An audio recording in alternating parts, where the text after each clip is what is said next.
Hey, everybody, and welcome to Common Good Conversations, a podcast creating deeper narratives at the intersection of faith and politics for the common good in West Michigan. My name is Nick Brock, and joining me is Sean Skinner. How you doing, Sean? Good morning. I'm doing okay. Oh, wow, it's super low energy. Let's take two. How you doing, Sean? I'm doing good. How about yourself? I get it. It's early. I don't know. It's not so early. It's 8:30 a.m. Now it's 8:40. I might have been more enthused if I slept in my own bed last night instead of one of my kids' beds and slept past 6 o'clock. Yeah, you got an early start. Why were you sleeping in their bed? One of the two? Because you got two littles. Emma's having a tendency to sneak in our room at night nowadays again. For some odd reason, maybe because school started, I don't know. And usually rolling over and kicking one of us out of the bed. But the wife is gone for the weekend for a wedding, so it's just me and the kids. And that was a negotiating tool last night to get them to go to bed. Just you lay down in mom and dad's bed, and they lay down. And they fell asleep, and then I just thought instead of picking them up and moving them over, I'm just going to go lay down in Emma's bed. Yeah, so that's kind of a struggle bus for you to get a good night's sleep, huh? Because you could barely move in this little twin bed. I think, maybe a twin. I'm not sure. But I got the dog to sleep on the top bunk in Emma and Izzy's bed, so I had company. So that was pretty fun. Every single time I'd say something, her tail would start. All right, so you had the dog sleeping on the top bunk, and then you're in the bottom bunk with the two girls. No, they stayed in. I was in the bottom bunk by myself. Oh, I left them in mom and dad's bed. In my all right, that's not as bad. So instead of picking them up and taking them back to the room, I just went. You know what? I'm just gonna. Yeah, that's not too bad. But then you got to have a bright and early wake up call from them, 6 a.m. Yeah, that's because Emma woke up and she was wondering where I was at because I wasn't on the couch and I wasn't in my own bed. So this flood of panic. Oh, where's Dad? Wyatt gets that too. If Christine is not around somewhere, like in the immediate room, he'll go like, "Where's Mom?" And like she's just in the kitchen, right around the corner. Go walk and go do some looking. Making you breakfast. Yep. Yeah. Emma came in and she goes, "Daddy, is it wake up time?" You're awake. You have to be awake to ask me that. So apparently, to you, it's wake up time. Yep. So it's back to school though too. How are they doing with back to school? Because they started what grade? They started Monday. But what? First grade? First grade this week. They started first grade. Yeah. Yep. So they've been doing really good, even though we're getting them up at 5:30 in the morning. Holy cow! So why so early? So I can get to work and start working at the shop, and then I'll get about an hour's worth of working, and then drop them off at school. Wait, so you're taking them to work with you and then going? Yep. That's a lot to do in the morning. That's nothing. You're used to it. Nothing. But enough of me. Do you remember it's been almost like a month and a half since the two of us have been in communications on the podcast. In communications. Now. And I believe one of those last interviews we did, I had asked a question about what if Biden drops out and Kamala, there's talk Kamala could take over and yada, yada, yada. And there's a lot of like, that won't happen. And literally like within a week after that recording, guess what happened? Yeah, there's been a big change in the Democratic race. I don't know how many people were saying it like that's not going to happen. I think people were definitely floating it as an option. It's always an option. But yeah, Biden dropped out of it, which, a lot of people had kind of hoped for. And now that the DNC, the convention just ended in Chicago, she's been nominated to run for president. So the first the official black woman to be nominated for such a position. That's a pretty big deal. Yep. And so there's there's a lot going around with that. And then I just read this morning or late last night that Mr. Robert Kennedy Jr. has now endorsed the former President Trump. So now we've got things really solidified moving forward. The countdown is. I think within this last month and a half too, after that last podcast that we did together, the Trump assassination happened as well, or the attempt assassination. Because I don't remember us having that discussion on the podcast. No. So a lot has happened since the last time we were together. For sure, a lot has happened. Do you have any comment on the assassination attempt? It was just really so crazy that it actually happened. Like an assassination attempt happened, in our lifetime to a president.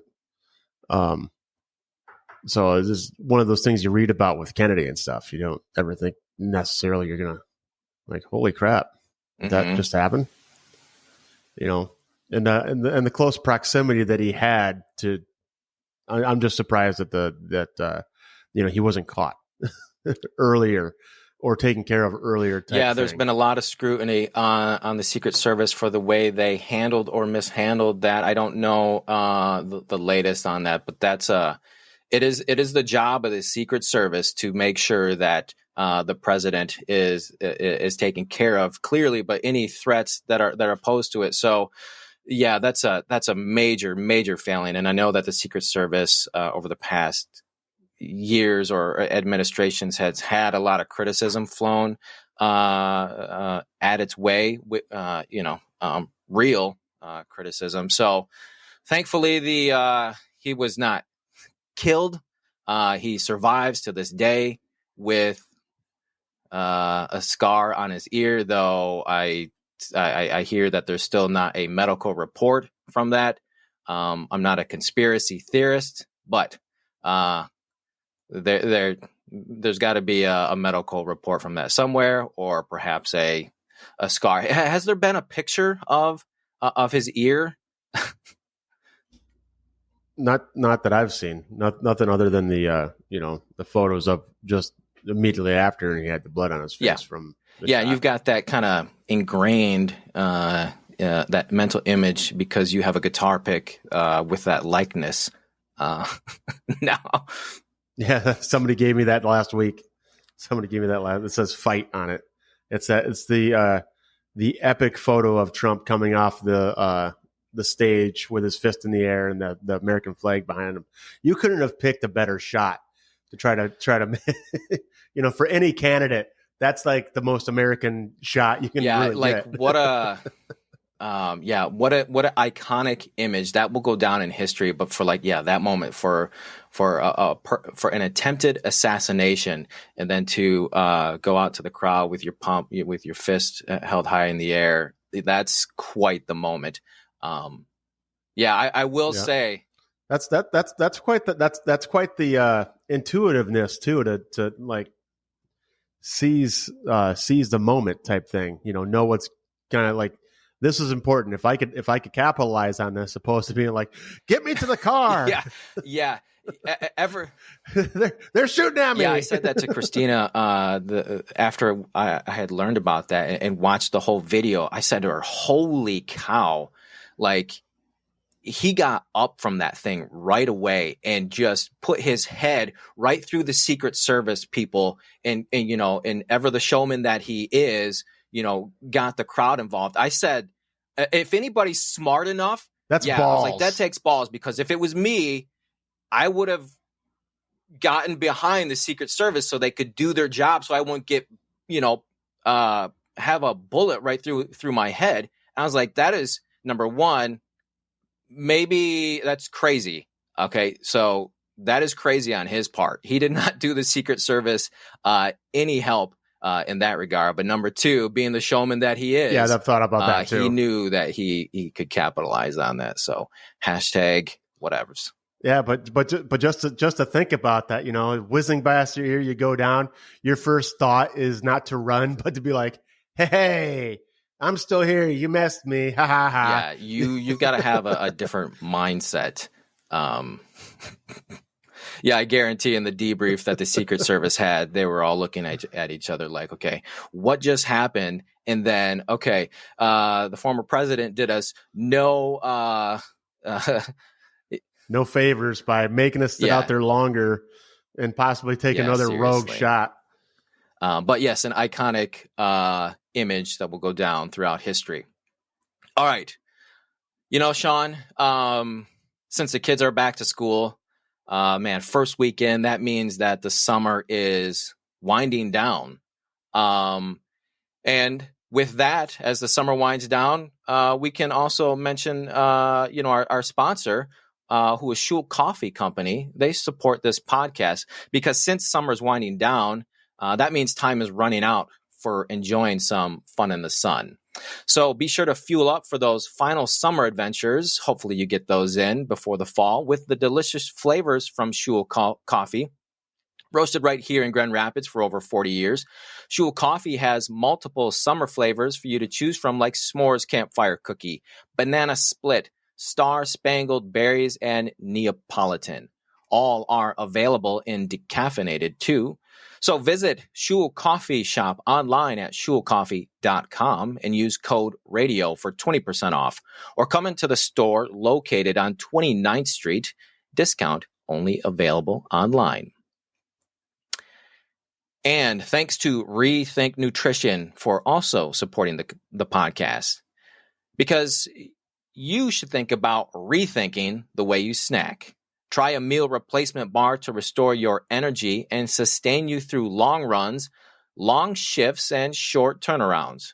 Rethink Nutrition bars are made from only the good stuff, sourced locally, like stone ground sprouted oats, natural peanut butter, organic blueberries, pecans, wildflower, honey, organic cherries, organic apricots, and pea protein powder. Try Apricot Crunch, Cherry Mint, or Blueberry Bliss to boost your mind and body naturally. Visit rethinknutrition.org and use code GOOD to get your first orders 25% off. That's a pretty good discount. It is. That's a lot. But hey, when you got a good product and you are moving those units, 25% off is like, I can do that. So, make sure to take advantage of that. Not you, our listener. Oh, okay. But you can too as well. All right. Yeah. You ready to do this? Let's do this. Listener, today we have the privilege of being in conversation with an ordinary Michigander committed to the common good for West Michigan. Her name is Abby Klomparens, and she's running for a state representative in District 86 as a Democrat. Abby's district spans the greater Holland area and portions of Allegan County. Abby, welcome to the program. Hi, good morning. Thank you so much for having me. Good morning indeed. Thanks for joining the program. Boy, right off the bat, I made a mistake on pronouncing your name. Abby, why don't you just do us all a favor? And because I know this isn't the first time that you've had to pronounce your name, and it probably won't be the last. How do we all pronounce your last name? Sure. Well, and I'll tell you, this is our best guess too with a funny Dutch one like this. So we say it's Klomp-ar-ens. Klomparens. Klomp-arens. So it's like clumping dancing, that kind of clump. Oh, yeah, for sure. Yeah, that would be like with the wooden shoes. Yes, that's right. I thought those were claws. They are. I guess the Dutch word is klump or klump. So that's where that comes from. I'm sure somewhere down the line we had an ancestor who was making klumpen or wooden shoes. Do you happen to have a pair in your house, or maybe as a kid when you were growing up? I do. I have one of the very lovely painted pairs outside on my front step, and I was a tour guide this past tulip time with the city of Holland. And so I have a pair of wooden shoes, which, fun fact, were used in the Nicole Kidman film called Holland, Michigan. They filmed part of that movie here and had a lot of extras that wore the Klomp-ar-ens or wooden shoes. So I have a little piece of Hollywood that I was quite literally clumping around the streets of Holland this tulip time, giving tours. So that was a lot of fun. Nice. Clumping around. Did you get to be an extra? I didn't. In that film? I did try. I signed up and I thought, how could they not choose me? But they didn't. So. Yeah. Seriously, where did they shoot in the Holland area? I believe they were at Windmill Island. I'm not sure if they had any other locations, but my understanding is they did some filming at Windmill Island. Okay, yeah, and then I thought I heard like they then took the production to Nashville or somewhere, and they still said it was the setting of Holland. Yes, but, they got the key shot they needed. Right, little movie magic. Yeah. The one authentic one they did. Yeah, I remember. Man, this was years ago, but Tom Hanks he came in along the lakeshore and did a film. I thought it was like The Road to Perdition or something like that. And then I just read the other day, Keanu Reeves was in downtown Grand Rapids. Yeah. He is the bassist for his band. Don't know what it's called. Sean, that you might have to Google that and give that a listen. I've watched him play his bass a couple times because he does have a signature Fender bass.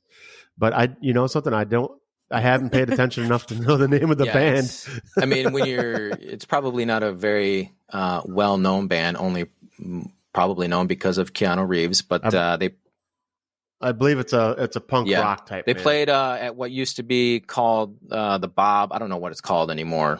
Do you know? I still call it the Bob. I have no idea what it's changed into. That place downtown. Did they play there or did they play at 20 Monroe? Because 20 Monroe is attached to the Bob. 20 Monroe.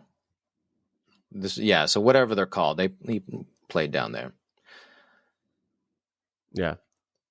We got the Bob, and the 20 Monroe is the venue, and they're owned by Live Nation. Good. We got it all squared away now. There you Perfect. go. Thank you very much. All right. So clumping around, Nicole Kidman. Abby, we like to, figure out from our guests, like like where some of the real nice spots in their districts are to go to, grab a cup of Joe, grab some food, or grab a strong drink. So, give us your favorite places to go to. Sure. So for coffee, I love Lamangelo's. It's right near Hope College there. It's a great, just great vibe, really cozy. A lot of college students there. I love kind of just sitting and listening to those kind of conversations and reminiscing what it's like to be in college and how every decision, every life moment is such a big formative one to make, and it's just a cool atmosphere. Also great coffee. They bake their own like baked goods, muffins, cookies.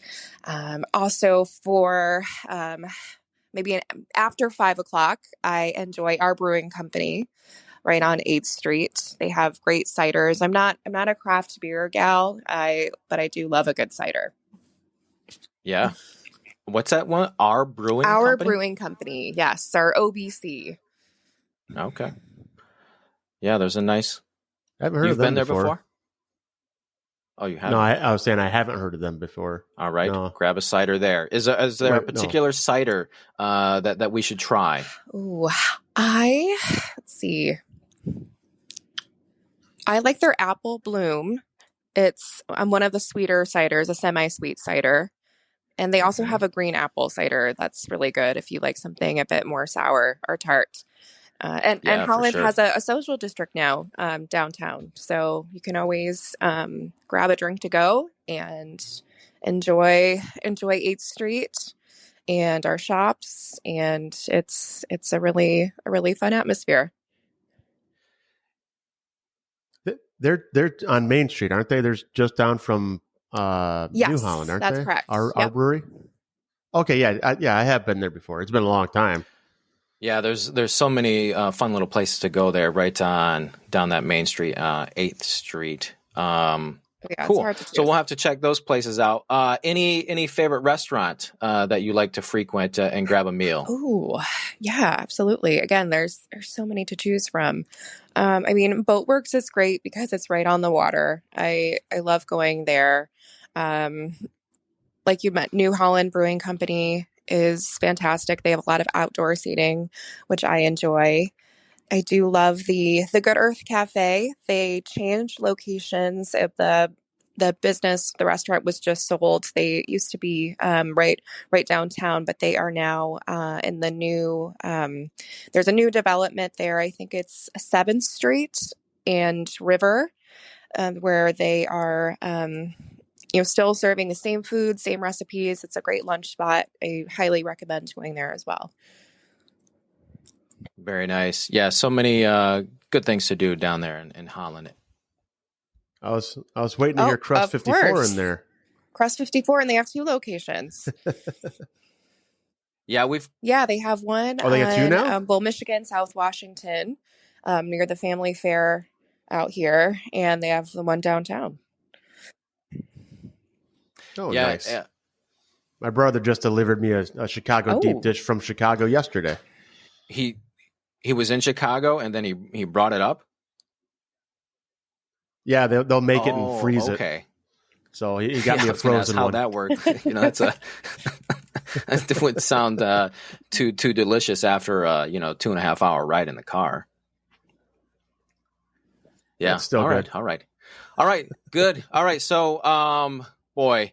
Thanks for those. We'll try those out the next time we are in the downtown Holland area. So having knowing some of those favorite places for you, tell us, Abby, a little bit about yourself personally and a little professionally. Sure, absolutely. So, born and raised in Holland. Proud graduate of Holland Public Schools, also a proud graduate of Grand Valley State University, and got my start in politics in 2016. I had no intention of kind of entering the political world. I had a degree in liberal studies, which essentially meant I had no idea what I wanted to be when I grew up. So my emphasis was American history and literature, and I have a minor in writing. And I thought I would go into museum studies or communications. I did an internship with Holland Museum. I was a tour guide, a historical interpreter at the Klomparens Museum in Holland. Another spot I certainly recommend if you're in town. It's still open on the weekends for tours. And again, thought I would do something in communications, museum curatorship, and then Donald Trump got elected in 2016 as I was graduating from college. And I, tell folks that my kind of privilege bubble burst. And I realized that for the first time, an administration was going to significantly and likely negatively impact my ability to move through the world as a young woman, as a young professional. I saw folks around me, my friends and neighbors, feel very fearful because of their own identities, their backgrounds, their family history, how they worship, how they love. And it was really scary and it was upsetting, and I didn't really know what to do. I did a lot of kind of complaining and talking like so many of us did, but also like so many folks did. I decided that I needed to act and get involved. And if I was going to be able to kind of live through the next 4 years, I wanted to make sure I was doing something positive and productive. So I started doing that at the local level. I joined the Holland Area League of Women Voters and was part of our voter registration committee. So we would go to local high schools here in Holland and register students to vote. I reached out to the city of Holland, sent in an application to be on a board, a city board here, a volunteer position, and just said, put me where you need me, wherever you have an opening. and I ended up on the Makatawa Area Express Transportation Authority Board, or MAX bus, here in Holland. I knew nothing about public transportation, but that was my first introduction into local government and committees, how budgets are made and passed, how these public-private partnerships work together, how our city government works with, entities like our public transportation. I rode every bus route for the first time, even though I lived in this community, and I learned so much about how many folks rely on public transportation to get to work, school, grocery store, doctor's appointments, and how much work we could do to really bolster that public transportation infrastructure in our community and make it more convenient and perhaps more rapid for folks who need it. And I know that the MAX board is still doing a lot of great work there. And anyway, moving on, I also became an intern with our now Senate Majority Leader, Winnie Brinks, when she was state representative serving an area of Grand Rapids. And that was my first introduction into state government. I was a legislative intern for almost a year. And then she launched her first state Senate campaign, and I really wanted to work on a political campaign and see what that was like. So I hopped over to the campaign side and was a finance intern for her state Senate race in 2018, which for a young woman in politics, watching Gretchen Whitmer, Jocelyn Benson, and Dana Nessel all win the highest offices in our state. And then, of course, Senator Brinks flip that long-held red seat there in Grand Rapids. She was the first female senator from Grand Rapids to be elected in 100 years at that point.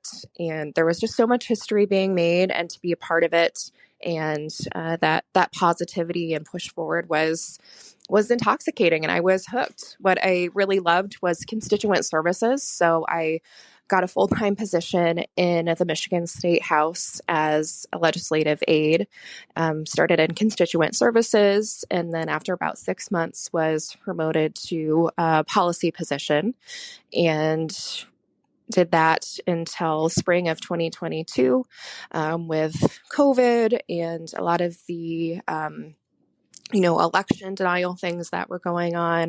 The Michigan Capitol was that rehearsal for January 6th and was raided by folks with AR-15s and guns. And it was just a really tumultuous time. And it was scary and exhausting. And in 2022, I thought, you know what, I'm going to take a minute.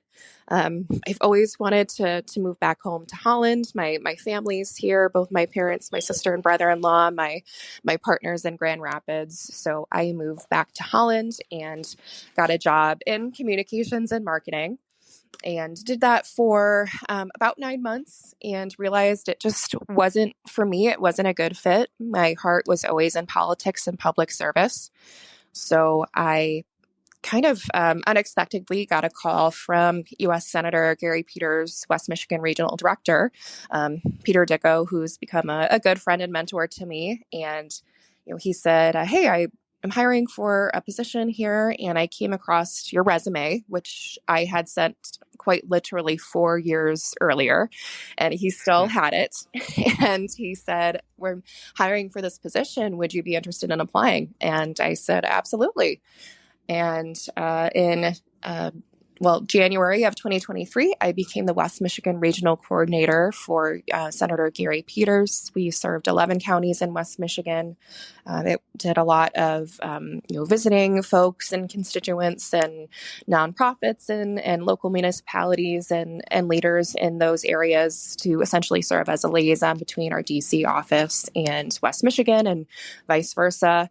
Loved that job, but felt called to run for office. Emily's List, which is a pro-choice, pro-woman Democratic national organization, reached out to me and said that they were prioritizing this seat, the 86th district, in 2024, and felt it could very, very likely flip from red to blue. And they knew that I was from Holland, that I was passionate about my community. They'd had this political experience and asked me if I was interested in running. And after a lot of thinking about it, a lot of talking about it, I finally decided to do that and jump in. And I have formally launched my campaign on April 9th of this year, which was also my 30th birthday. So wanted to celebrate those two major milestones kind of in one shot there with my friends and family and community members who were supporting me. And now we're here post-primary, and we are just marathon to November 5th at this point. Yeah. Wow. So, man, 2016, you hit the ground running, and you haven't stopped. You gotten involved, man, at the federal level, and at the Michigan level and the local level, and here you are on your 30th birthday, running for office. That's a lot.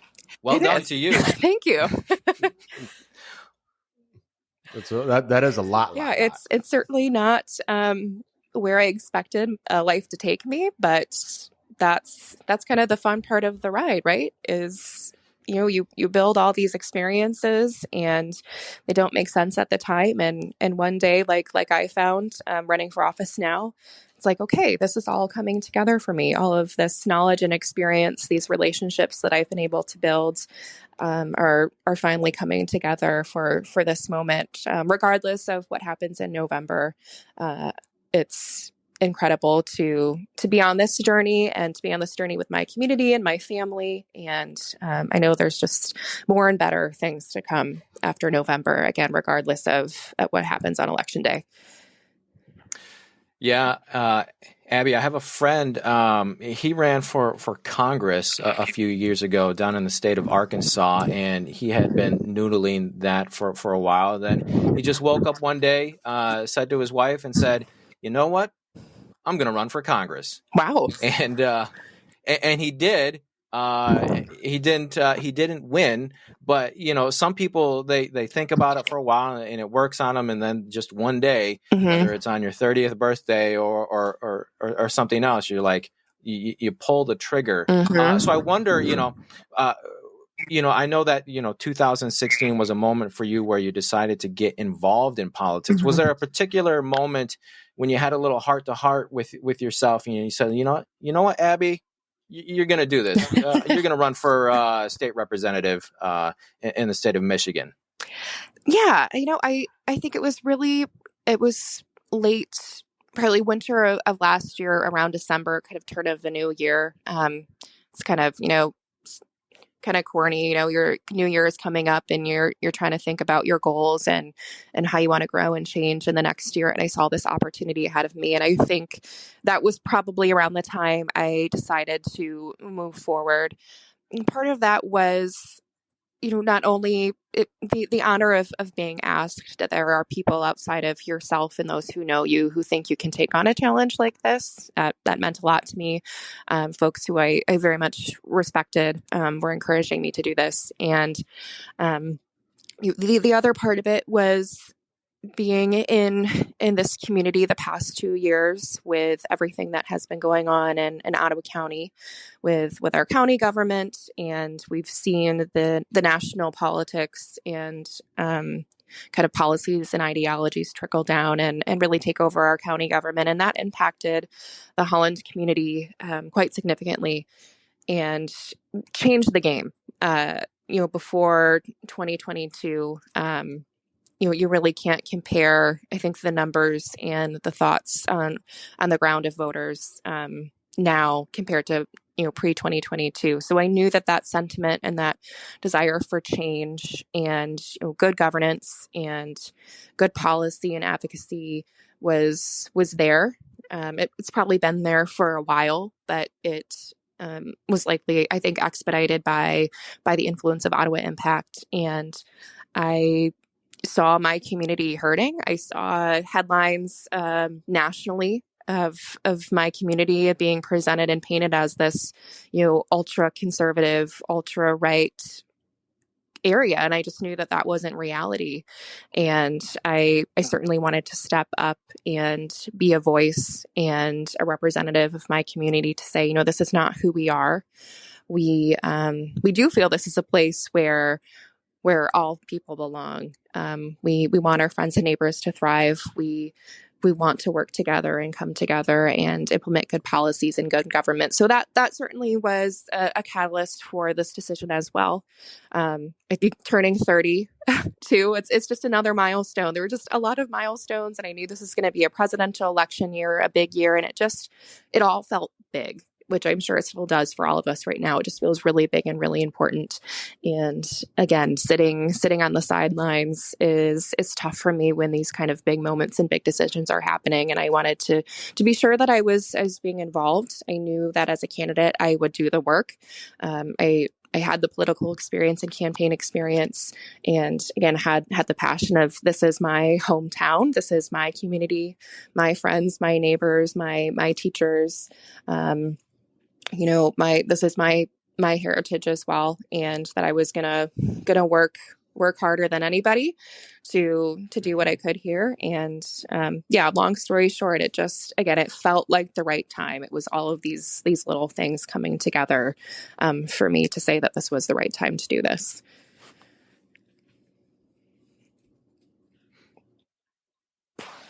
It's definitely a big election year with historical things going on.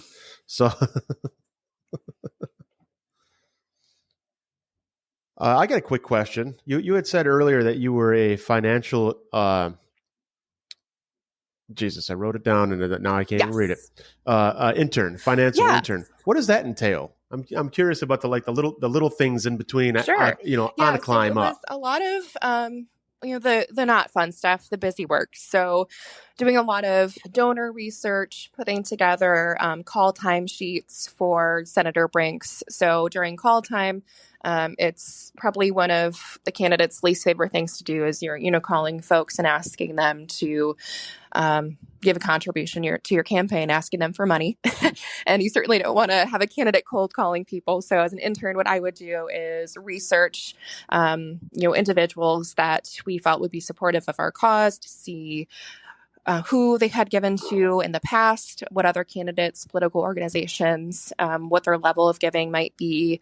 And then just a little, personal background, like look at their Facebook page. What kind of things are they interested in that the senator can call and say, hi, my name is so-and-so. And I'm running for office. I'm passionate about the environment. I see, maybe you're a member of the Sierra Club, or you enjoy gardening, or you enjoy the beach. I'm really passionate about protecting the environment.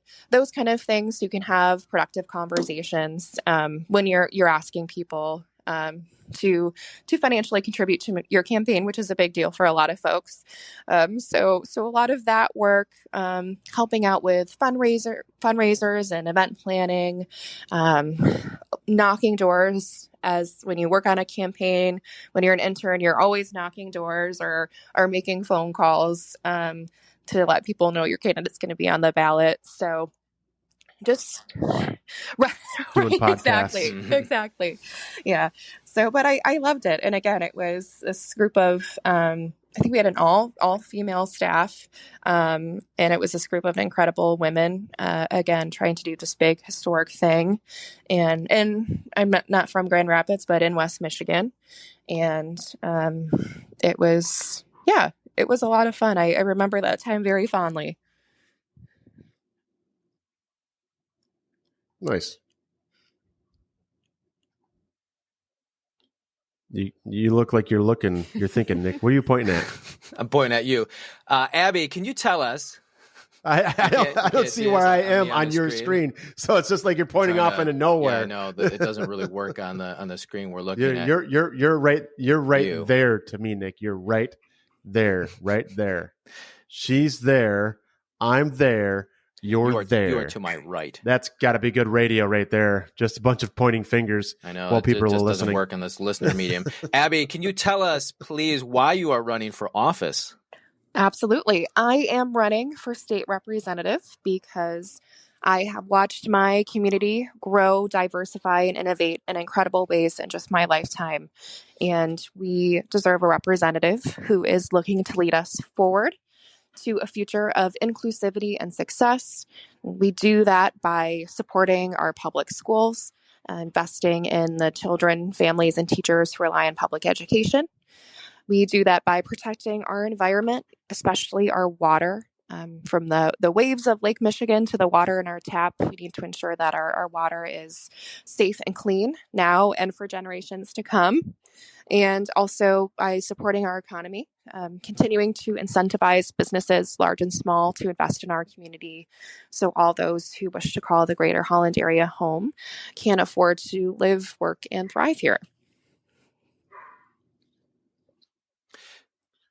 So what do you think you're bringing to the table opposed to the other candidates that are running? So I think one thing that I was a bit worried might be hindrance to me is my age. I'm 30 years old, a young professional.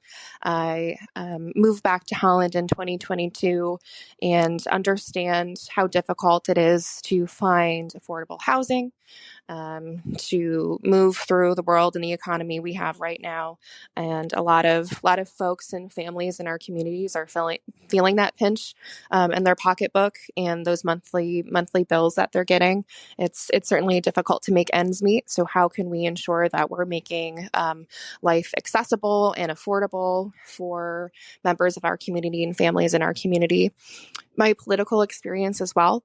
I have been working in politics, again, at the federal, state, and local levels for my entire career. I very much understand how policy is made, how to draft legislation, how to negotiate when you're putting together legislation, and how to work across the aisle when it comes to policy to make sure those things work for folks, not only in West Michigan, but across the state. When you're a state legislator, policies you're implementing are going to affect all Michiganders. My relationship and history in this community, again, being born and raised here, I very much understand the heart and soul of who we are, and the kind of leader that we're looking for. My opponent has voted against policies that would have incredible impacts on our community. She voted against the common sense gun package that would create safer spaces for children and students in our community, voted against the expansion of the Elliott Larson Act, which would expand civil rights and freedoms to LGBTQIA members of our community, voted against repealing a 1931 abortion law that would significantly impact women and families to access life-saving abortion care. She also voted against protection of IVF and surrogacy for families who are looking to have children and expand their families, and that kind of access to reproductive health care is so incredibly important. And we again need someone who's willing to represent our voice and who's looking out for the best interests of our community. Again, one who's looking to lead us forward, not one who seems content watching us be pulled backward.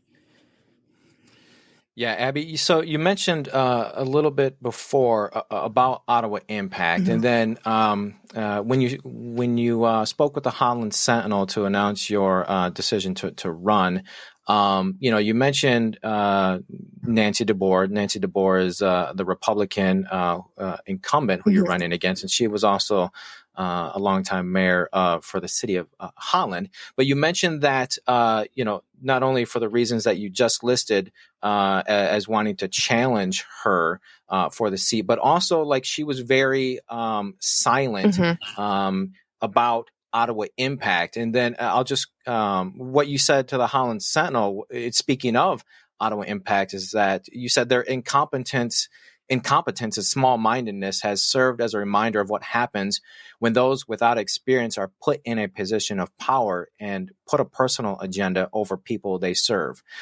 So I wonder, because Ottawa Impact, this has just been the story in Ottawa Impact, and the podcast has covered it, and we've talked to a lot of people involved, Republicans and Democrats alike. Can you share with us and to your potential voters as to how Ottawa Impact kind of ties in a little bit more to why you're running and why you're challenging Nancy DeBoer. Sure. Well, as you mentioned, she has not said anything publicly about Ottawa Impact. And I understand that being a state legislator, you are not involved in county politics. However, Ottawa County is a significant part of our district. And I think when you see an ultra conservative, organization here take over our county government and unceremoniously fire, institutional knowledge, long-term employees when they're spending millions of dollars on lawsuits, when they are changing the county motto to where you belong, to let freedom ring, and very much overstepping in their own seats there. They're Ottawa County, they're county commissioners, they're not U.S. senators. I think that you need to speak up. That was and continues to be a very politically challenging moment for our county. There's a lot of cleanup to do now that a majority of Ottawa Impact candidates did lose their primaries. They slashed our public health budget. They cut the DEI department. I mean, these are serious things. You cut a public health department, that has a lot of serious repercussions. And I don't understand, again, sitting by with perception, I perceive to be silent while this is taking place and your constituents are being negatively impacted by all of this. And again, just how Ottawa County and this community was dragged through the mud nationally. And that was upsetting to me. And that certainly fueled my desire to run and to speak up and be like, wait a minute, this is not who we are. This is not the kind of government that we need or deserve. We need to fix this. We need to do a lot of work. And I do believe that at the state level, there are ways to be impactful, not only as an advocate and a voice, but hopefully a leader, and working with those down ballot races and seats and county commissioners currently holding office to just, again, go in and fix this and restore our budget, restore our health department, restore our DEI office. That all inspired me to run. Again, these were kind of very single issue candidates who came out of COVID, who were mad about vaccines and masks, and decided to run for office and had their agenda, right, their checklist. And kind of once they got what they wanted, they just kept going. And it's where does it end, right?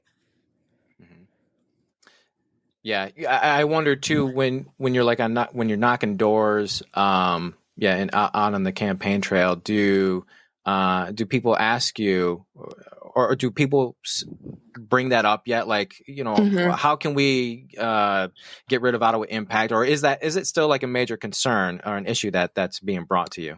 It is, yes. Before the primary, certainly more so. People would just ask me outright, like, are you with Ottawa Impact? It's certainly top of mind. And again, I was glad to see that in the primary, majority of those candidates lost their races. We've seen in other races here locally with candidates who might not directly align themselves with Ottawa Impact, but who are obviously behind the scenes involved in Ottawa Impact. Voters have come out and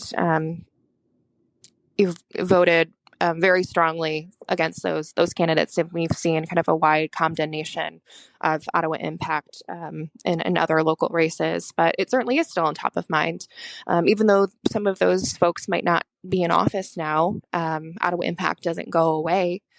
You can't unring that bell, right? They're still going to be working in our community, and so it's how do we have our own kind of plan and agenda to not only fix the policies and the broken system that they created, but we certainly need to be mindful and recognize that this is now an entity that exists in our community. And again, they're not going away, so we need to be very vigilant when we're researching candidates and policies and how we're voting. Yeah, for sure. Before we move on to our next little segment here, I want to talk about some of the top priorities for your campaign. Sean, do you have any questions to ask before we move to this next little piece? No, we can. Moving on, it is. So she answered the questions I kind of had there.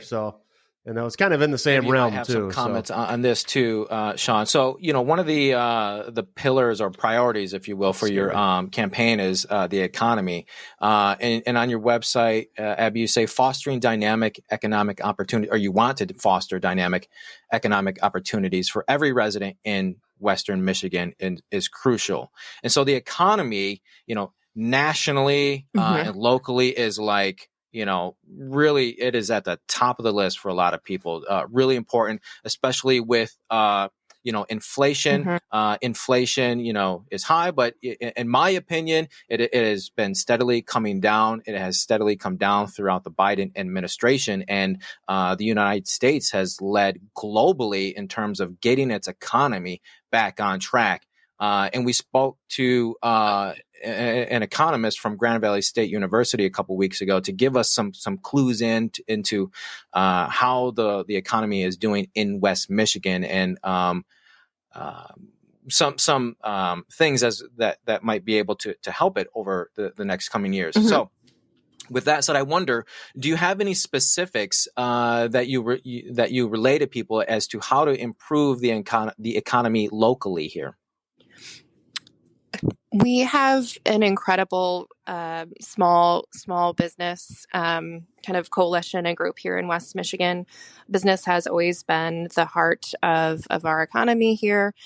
We also have a lot of large national and global businesses here. It's a really interesting ecosystem here in the Greater Holland area, and just continuing to incentivize those businesses to stay in our communities and to hire our friends and neighbors, to bring in employees who want to buy homes here, who want to live here, to send their kids to schools. There are other things that we can do at the state level. Obviously, as a state legislator, there is very little that I can do about inflation, right? That's a very big, complex issue. But we can do more work to hopefully alleviate some burdens, everyday costs for folks. When it comes to energy, continuing to be productive and proactive about implementing green energy infrastructure. That is something that individuals and families will start to see when they get their energy bills as we move towards green energy and green infrastructure in our communities. Certainly with healthcare, how can we ensure that individuals and families, our workers, have access to quality healthcare through their employer or through the state? How can we work with small businesses who may not necessarily have the budget to give all of their employees company health insurance? How can the state step in to make sure folks have access to healthcare? To childcare, that universal paid leave, and creating more access to childcare, because we live, in a world where most families need both parents, both caregivers, to go to work every day to make ends meet. And how do we make that easier for families, making childcare more affordable and accessible? So those things that we can do at the state level to help with these everyday costs and everyday needs for Michiganders not only helps our workforce and our working population, but our businesses as well, to fill in where they might necessarily not be able to because they're a small business or a startup who's looking to do something good for their community and invest in their community. And to do that, they obviously need a healthy workforce who can show up to work, and they need to be in a community that's there welcoming them and is going to support them in what they're doing also. Very good. Sean, do you have any follow-up on that? Well, I am myself a small business owner, and I know that there's been some policies that have been brought out there. I don't live in Holland, so I don't know what type of policies may be, that way and stuff. But I know that. Oh, that's you doing something on the computer on the notes over. Nick's highlighting something. I'm like, what's going on? But I know that I've had trouble keeping workforces and doing things what they would consider to be like the proper way of things. I employ a fair amount of 1099s, and I know that there's been a policy that they've been shuffling around about getting rid of 1099 workers and making it so you have to have them W-2'd. And I run a sewing company where we do boat upholstery, boat canvases, stuff like that. It's hard to justify bringing somebody on a full-time basis that isn't 1099 because the work flow kind of ebb and flows with the whole year. This time of year, it's kind of slowed down because it's coming into the fall. And everybody wants to use their boats at this point of the year, so you don't get a lot of boats coming in, the shop type thing. But so that's one of the reasons why we're doing 1099s. If we were forced by government to have to do, like you were saying, healthcare and everything for any employees that we have, I can guarantee my business would go bankrupt. Yeah, and that's, again, small businesses are the heart of our communities, especially here in West Michigan. There's a tremendous entrepreneurial spirit coming out of COVID. A lot of folks have started their own businesses, or they're wanting to work from home. They're wanting more flexibility. They don't want to be commuting to an office every day and sitting there from 9 to 5. They want to be able to take their kids to school and pick them up from school at the end of the day, and have a life outside of work. That's something that probably the only good thing that came out of COVID, I think, is our relationship with our workplace and our work-life balance. And we certainly need to be reflective of that in the policies that we're implementing. It doesn't make sense to cripple our small businesses. That does significant damage to our economy. And there is also a desire from the workforce to be more flexible and to have some of those part-time jobs. And you should be able to do that, right? And also afford other living costs and have healthcare and things. So there is a way to make that work, working with small businesses and with workers and with our elected officials to make that happen. So it's just having those conversations and having conversations across the aisle with a lot of different folks to make sure we're implementing the best policies that we can. It's certainly not one size fits all. Yeah. Yep. Abby, we have just a few minutes left here. So I want to talk about you being a candidate for common good. So what this means is that candidates for common good have committed, and I'm speaking to the listener overall here, they have committed to leading with values consistent with the common good. This means that they support trustworthy leadership, responsible governance, genuine belonging, ethical conduct, service before self, and love in politics. So I just want to ask, what made you want to commit to the common good for West Michigan? Or is there a particular commitment that resonates with you most? So when I talk about my campaign and my campaign priorities, I have my official 3 E's that I talked about earlier. So education, environment, and economy. And my 4th E is empathy, wanting to put service back in public service.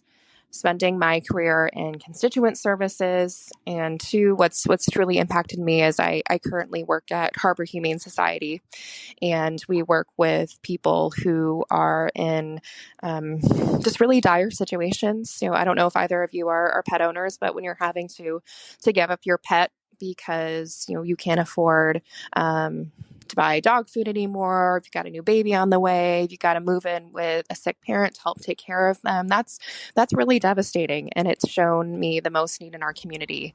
And those folks need tremendous empathy.